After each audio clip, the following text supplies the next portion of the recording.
ini, puji syukur kita panjatkan kehadirat Tuhan yang Maha Esa karena kita dapat berkumpul dalam keadaan sehat untuk melaksanakan rapat direksi PT Sekolah Segar Abadi. Agenda utama rapat hari ini adalah membahas dan menentukan alternatif sumber pendanaan terbaik untuk mendukung rencana ekspansi perusahaan. Sebagaimana kita ketahui bersama, PT Sekolah Segar Abadi merupakan perusahaan yang bergerak di bidang produksi dan distribusi air minum dalam kemasan atau AMDK.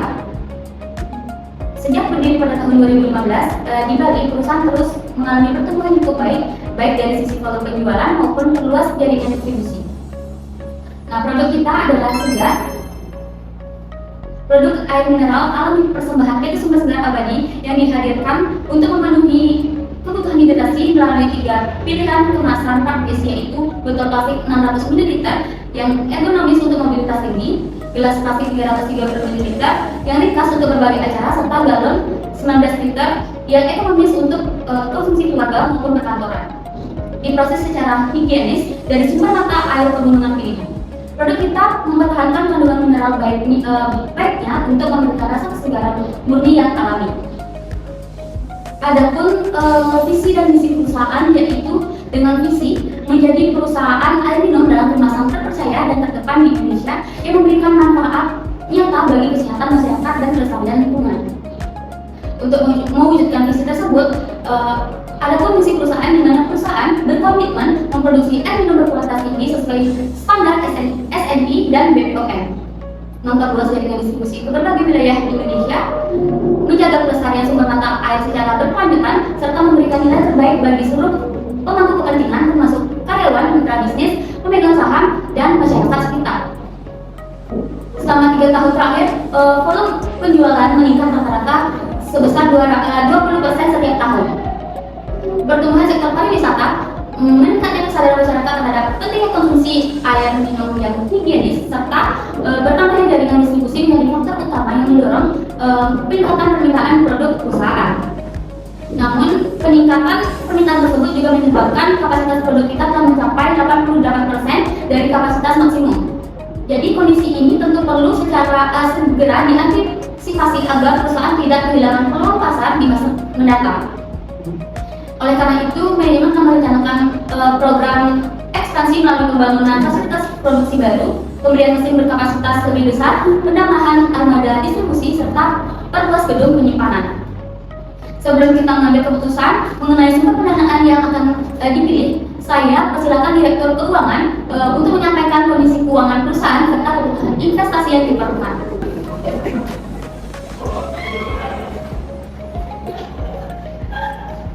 Baik, terima kasih atas kesempatannya Ibu Direktur Utama. Jadi pada kesempatan saya saat ini, saya akan menjelaskan rencana ekspansi perusahaan serta kondisi perusahaan pada saat ini. Tim manajemen melihat bahwa produksi perusahaan sudah mulai mencapai batas maksimum, dan pada saat ini juga peluang pasar di wilayah Jawa Timur dan Indonesia Timur juga cukup besar.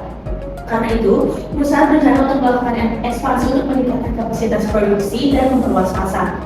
Untuk menjalankan rencana tersebut, perusahaan membutuhkan dana investasi sebesar 12 miliar rupiah, dan dana ini akan digunakan untuk pembangunan fasilitas produksi, pembelian mesin dan peralatan, serta kebutuhan modal kerja pada awal operasional.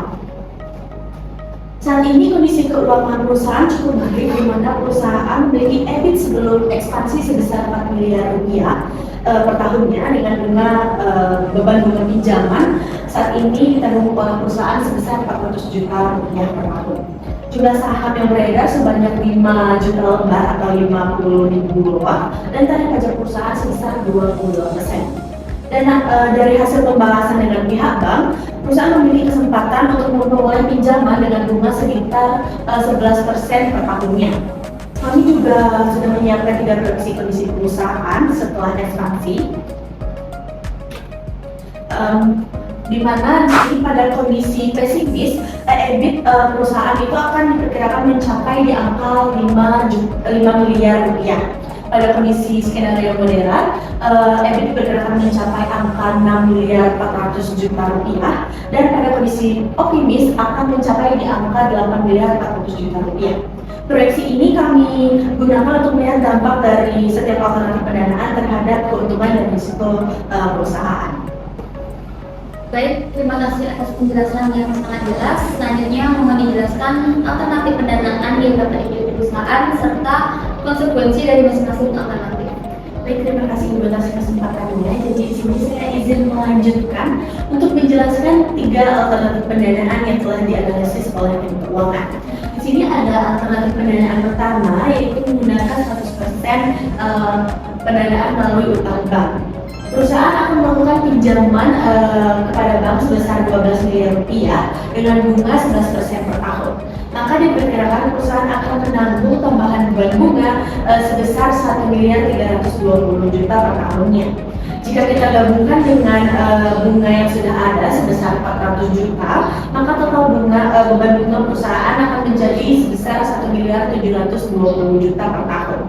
Keuntungan dari alternatif ini adalah perusahaan tidak perlu untuk menerbitkan saham baru, namun tentu saja risiko keuangan perusahaan juga akan meningkat karena kewajiban pembayaran bunga yang ikut meningkat. Selanjutnya ada alternatif kedua, di sini alternatif pendanaan menggunakan 100% saham baru. Dengan kebutuhan dana sebesar 12 miliar rupiah dan harga saham yang seharga 4.800 per lembarnya, maka perusahaan perlu menerbitkan sekitar 2.500 lembar atau 25.000 lot saham baru. Jika kita gabungkan dengan saham yang sudah beredar saat ini sebanyak 5 juta lembar, maka total saham yang beredar itu akan menjadi sebanyak 7.500 lembar atau 75.000 lot. Jadi keuntungan dari alternatif ini adalah perusahaan tidak memiliki tambahan beban bunga sehingga risiko keuangannya juga akan menjadi lebih rendah. Namun jumlah saham yang beredar akan menjadi lebih banyak dan beberapa perusahaan juga harus dibagi kepada lebih banyak pemegang saham. Selanjutnya ada alternatif yang terakhir, yaitu alternatif kombinasi antara utang dan saham. Jadi di sini pendanaan itu akan 50% berasal dari utang dan 50% berasal dari saham baru. Jadi pada alternatif ini perusahaan akan meminjam 6 miliar rupiah dan sisanya akan diperoleh dari penerbitan saham baru. Pada alternatif ini, tambahan bunga yang harusnya dibayar itu akan menjadi lebih kecil dibandingkan alternatif pendanaan yang pertama, yaitu melalui 100% utang bank, dan jumlah saham baru yang akan diterbitkan juga akan lebih sedikit dari alternatif yang kedua. Dengan demikian, alternatif ini menjadi pilihan yang lebih seimbang karena risiko dan manfaatnya dibagi antara penggunaan utang dan penerbitan saham. Jadi mungkin selanjutnya untuk lebih jelasnya mengenai hasil perhitungan dan analisis dari masing-masing alternatif yang sudah saya jelaskan akan dijelaskan oleh analis keuangan. Baik, sekian dari saya. Terima kasih waktu. Baik, sebelumnya terima kasih atas waktunya. Jadi analisis pertama yang kami lakukan adalah analisis earning per share atau EPS, yang mana analisis ini bertujuan untuk mengetahui bersama laba yang akan diterima pemegang saham pada masing-masing alternatif pendanaan. Jadi kami di sini melakukan 3 perhitungan atau analisis, yaitu EPS, skenario pesimis, moderat, dan juga optimis. Pada kondisi atau skenario pesimis dengan EPS sebesar 5 miliar rupiah, alternatif A menghasilkan EPS sebesar 511,68 rupiah, alternatif B sebesar 478,40 dan alternatif C sebesar 491,71 rupiah. Nah, kemudian pada kondisi moderat dengan EPS sebesar 6,4 miliar rupiah, alternatif A menghasilkan EPS sebesar 730,08 rupiah, alternatif B sebesar 624 rupiah dan alternatif C sebesar 666,43 rupiah. Sedangkan pada skenario optimis dengan EPS sebesar 8,4 miliar rupiah, alternatif A menghasilkan EPS sebesar 1042,08 rupiah, alternatif B sebesar 832 rupiah dan alternatif C sebesar 916,03 rupiah. Nah, jadi berdasarkan hasil tersebut dapat kita lihat bahwa alternatif A secara konsisten ini menghasilkan EPS yang lebih tinggi pada seluruh skenario EBIT. Nah, hal ini menunjukkan bahwa penggunaan utang mampu meningkatkan keuntungan per lembar saham. Nah, kemudian kami juga melakukan analisis dan perhitungan pada interference point edit. Bisa kita lihat di layar perhitungannya. Perhitungan ini bertujuan untuk menentukan titik EBIT di mana dua alternatif pendanaan menghasilkan EPS yang sama. Berdasarkan hasil perhitungan diperoleh nilai interference point sebesar 4,36 miliar. Nah, hal ini berarti bahwa apabila EBIT perusahaan berada di atas 4,36 miliar rupiah, maka alternatif pendanaan menggunakan utang akan memberikan EPS yang lebih tinggi dibandingkan pendanaan melalui saham. Nah, karena seluruh proyeksi EBIT perusahaan setelah ekspansi berada di atas nilai tersebut, maka secara teoritis alternatif utama ini memberikan keuntungan yang lebih besar bagi pemegang saham. Kemudian kami juga melakukan analisis interest coverage ratio. Analisis ini digunakan untuk mengukur kemampuan perusahaan dalam memenuhi kewajiban pembayaran bunga. Pada kondisi pesimis, diperoleh dari perhitungan nilai ICR ini sebesar 2,91 kali, pada skenario moderat sebesar 3,72 kali, dan pada skenario optimis sebesar 4,88 kali. Nah, nilai ICR yang berada di atas 2 kali ini menunjukkan bahwa perusahaan masih memiliki kemampuan yang cukup baik untuk memenuhi kewajiban pembayaran utang. Namun, peningkatan penggunaan utang tetap akan meningkatkan risiko keuangan perusahaan apabila terjadi penurunan laba di masa yang akan mendatang. Jadi berdasarkan dari perhitungan ini, kami dapat menyimpulkan atau tidak dapat menyimpulkan yaitu bahwa alternatif A ini memberikan tingkat keuntungan tertinggi melalui nilai EPS yang paling besar. Alternatif B ini memberikan tingkat risiko yang paling rendah, namun menghasilkan EPS yang lebih kecil, akibatnya bertambah jumlah saham yang beredar. Sementara alternatif C ini memberikan keseimbangan antara peningkatan keuntungan dan pengendalian resiko keuangan perusahaan. Yang mana dengan demikian alternatif kombinasi ini dinilai mampu memberikan struktur modal yang lebih seimbang bagi PT Sumberskar Abadi. Demikian hasil dari analisis yang dapat kami sampaikan. Selanjutnya kami menyerahkan hasil dari analisis tersebut kepada pihak manajemen dan Dewan Komisaris untuk mempertimbangkan keputusan dalam pengambilan keputusan. Baik itu saja, saya ucapkan terima kasih. Baik, terima kasih atas pemaparannya untuk analis keuangan dan juga direktur keuangan. Di sini saya memiliki beberapa pertanyaan, dan pertanyaan pertama saya ini akan ditujukan kepada direktur keuangan. Tadi telah disampaikan bahwa pada semua skenario proyeksi EBIT, alternatif A itu memiliki IPS tertinggi. Nah, apabila alternatif A memberikan IPS tertinggi pada seluruh skenario, mengapa manajemen tidak secara langsung merekomendasikan alternatif tersebut? Dan bukankah tujuan utama dari perusahaan adalah meningkatkan kesejahteraan bagi pemegang saham? Baik, terima kasih Bu Komisaris atas pertanyaannya. Memang benar bahwa EPS merupakan indikator penting, namun kami memandang bahwa tujuan perusahaan bukan hanya untuk memaksimalkan laba jangka pendek, melainkan juga untuk menjaga keberlangsungan perusahaan dalam jangka panjang. Apabila seluruh kebutuhan dana dipenuhi dengan utang, maka perusahaan akan menanggung beban bunga sebesar 1.720.000 rupiah setiap tahunnya. Kewajiban tersebut harus tetap dibayar meskipun kondisi bisnis sedang mengalami penurunan. Dengan demikian, peningkatan EPS yang diperoleh sesungguhnya merupakan kompensasi atas meningkatnya risiko finansial perusahaan.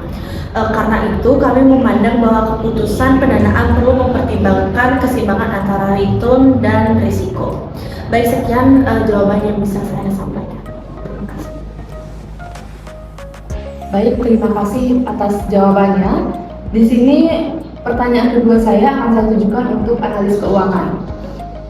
Tadi saya melihat bahwa nilai interest coverage ratio perusahaan itu masih berada di atas 2 kali. Namun, bagaimana jika terjadi kondisi yang tidak diperkirakan, misalnya seperti penurunan permintaan pasar atau peningkatan biaya produksi? Nah, apakah perusahaan masih mampu memenuhi kewajiban bunganya? Sekian pertanyaan dari saya, mohon dibantu untuk dijawab. Terima kasih. Baik, terima kasih Bu. Pertanyaan tersebut sangat penting karena menyangkut ketahanan perusahaan. berdasarkan hasil simulasi, pada kondisi pesimis, perusahaan masih memiliki ICR sebesar 2,91 kali. Artinya, laba perusahaan masih memiliki hampir 3 kali lebih besar dibandingkan beban bunga. Namun, apabila EBIT turun di bawah 4,36 miliar atau di bawah titik indifference point, maka keuntungan penggunaan utang mulai berkurang dan resiko perusahaan akan meningkat. Nah, dalam kondisi tersebut, alternatif kombinasi menjadi lebih aman karena beban bunga yang ditanggung perusahaan lebih rendah dibandingkan alternatif utang penuh. Baik, terima kasih.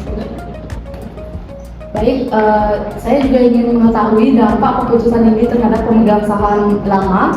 Nah, jika perusahaan menerbitkan saham baru, maka akan terjadi dilusi kepemilikan. Apakah manajemen telah mempertimbangkan bagaimana reaksi investor terhadap hal tersebut? Benar Bu, pada alternatif B jumlah saham meningkat dari 5 juta lembar menjadi 7,5 juta lembar.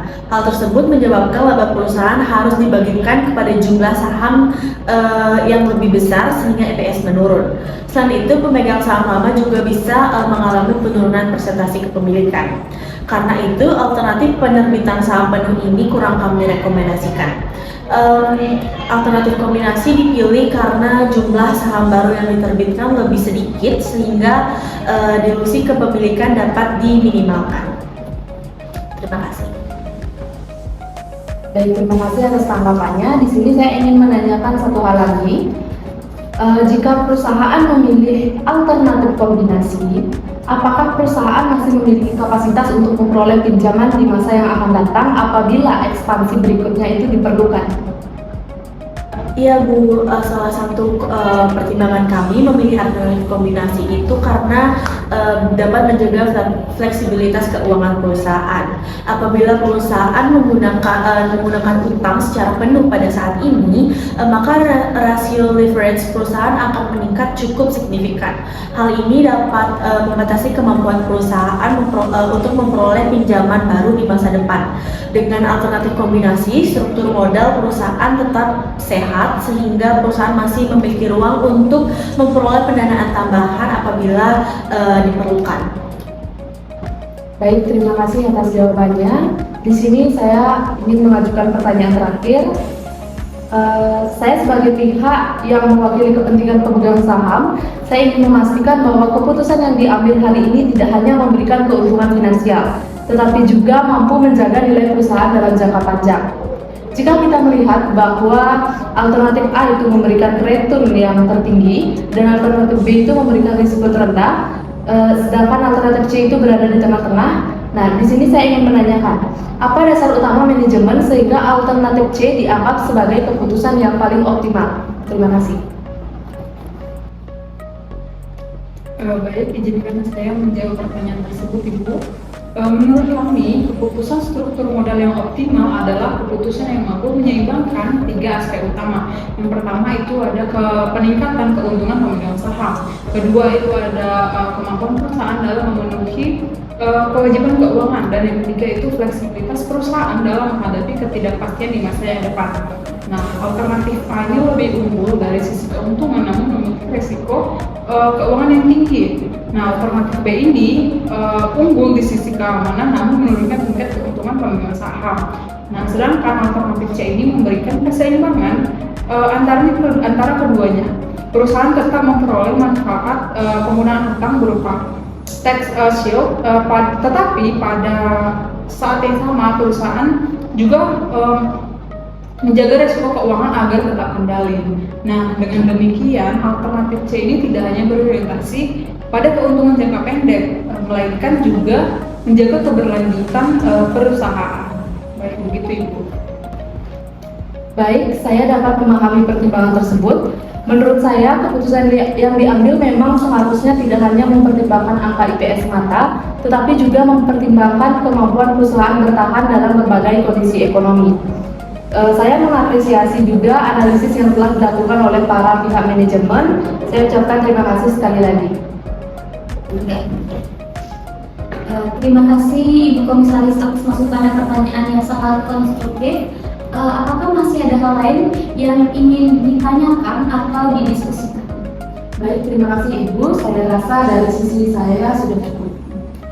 Baik, apabila tidak ada pertanyaan tambahan, maka saya akan menyampaikan kesimpulan rapat dan keputusan perusahaan. Baik, terima kasih kepada Direktur Keuangan, tim analis, dan Ibu Komisaris atas seluruh pemaparan dan diskusi yang telah dilakukan. Berdasarkan hasil analisis yang telah disampaikan, dapat disimpulkan bahwa alternatif A memiliki EPS tertinggi, namun memiliki risiko keuangan yang lebih besar akibat tingginya beban bunga. Sedangkan alternatif B memiliki risiko yang lebih rendah, namun menyebabkan risiko kepemilikan saham dan menganalisis EPS yang lebih kecil. Sementara itu, alternatif C memberikan keseimbangan antara tingkat keuntungan, kemampuan perusahaan memenuhi kewajiban keuangan, serta pengendalian risiko perusahaan. Dengan mempertimbangkan seluruh aspek tersebut, saya ingin meminta pandangan akhir dari seluruh peserta rapat, baik dari sisi manajemen keuangan, bagaimana? Dari sisi kami merekomendasikan alternatif C karena mampu menjaga keseimbangan antara profitabilitas dan risiko itu. Baik, untuk berdasarkan dari analisis keuangan, berdasarkan dari hasil perhitungan dan analisis yang telah dilakukan tadi, kami juga mendukung alternatif C sebagai struktur pendanaan IoT Malu. untuk Ibu Komisaris, bagaimana? Baik, setelah mempertimbangkan seluruh hasil analisis dan diskusi yang pada dilakukan tadi, maka dari saya menyetujui rekomendasi tersebut. Baik, dengan persetujuan seluruh peserta rapat, maka Pt Sumber Segar Abadi memutuskan menggunakan alternatif C, yaitu kombinasi pendanaan sebesar 50% utang dan 50% penerbitan saham baru. Keputusan ini diambil karena dinilai mampu memberikan keseimbangan antara peningkatan nilai perusahaan dan pengendalian risiko keuangan. Jadi dengan demikian seluruh agenda rapat pada hari ini telah selesai dilaksanakan. Saya mengucapkan terima kasih kepada seluruh peserta atas masukan, analisis, dan kontribusi yang telah diberikan. Semoga keputusan yang telah disepakati dapat mendukung keberhasilan ekspansi dan pertumbuhan PT Sumber Segar Abadi di masa yang akan mendatang. Dengan demikian, rapat direksi pada hari ini saya nyatakan ditutup. Terima kasih dan selamat siang.